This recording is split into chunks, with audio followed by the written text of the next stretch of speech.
Hello students, master rotation concepts की series में इरोडो का 1.249 की बात करेंगे आज अपन। जेई मेंस और एडवांस की तैयारी करने वाले बच्चों के लिए ये इरोडो की कलेक्शन जो है रोटेशन टॉपिक पे बहुत यूजफुल है। इसमें डिस्क को स्पिन करके ग्राउंड पे रख दिया है। अब इसमें प्रॉब्लम जो कंफ्यूजन ये हो सकता है बच्चों को वो ये है कि ग्राउंड पे यदि स्पिन करके रखा है तो ऐसे भी रखा जा सकता है और स्पिन करके रखा है तो ऐसे भी रखा जा सकता है।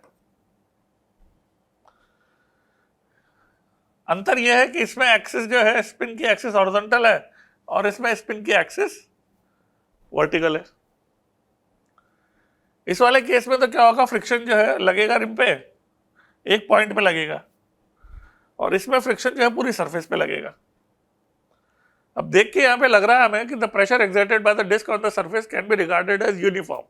इसका मतलब यही वाला अरेंजमेंट वो रेफर कर रहा है कि डिस्क को घुमा के उसकी जो फ्लैट सरफेस है उसको हॉरिजॉन्टल मानना है आपको। अब जो है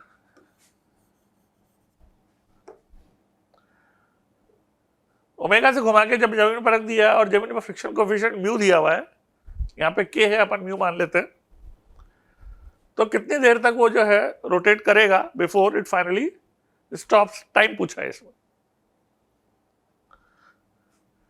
तो हम जो है क्या करेंगे, एलिमेंट बनाएंगे और उस एलिमेंट का जो ऊपर लगने वाला नॉर्मल है ऑब्वियसली डिस्ट्रीब्यूटेड होगा, बट उससे जो फ्रिक्शन आएगा वो इसके ओमेगा के हर एलिमेंट पे अपोजिट लगेगा।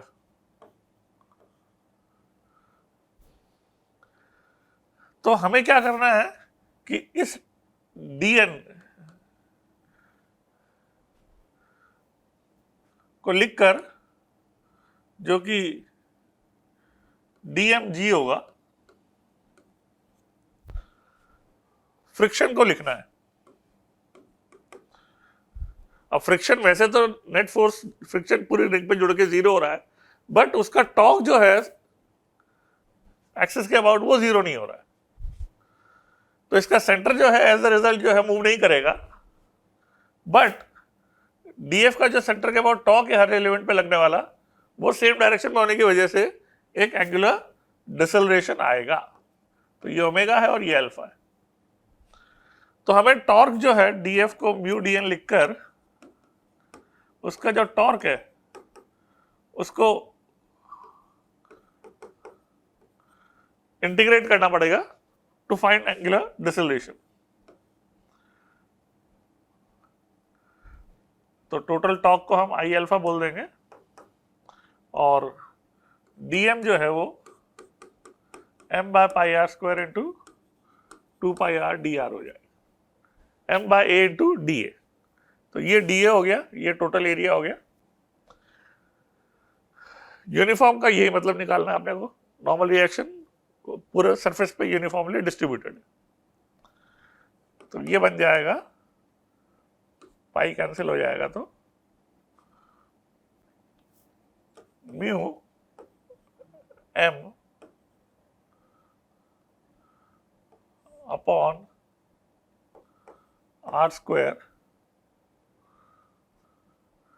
इंटू आर, एक यहां से आएगा, एक यहां से आएगा, आर स्क्वायर डी आर। एक जी भी है,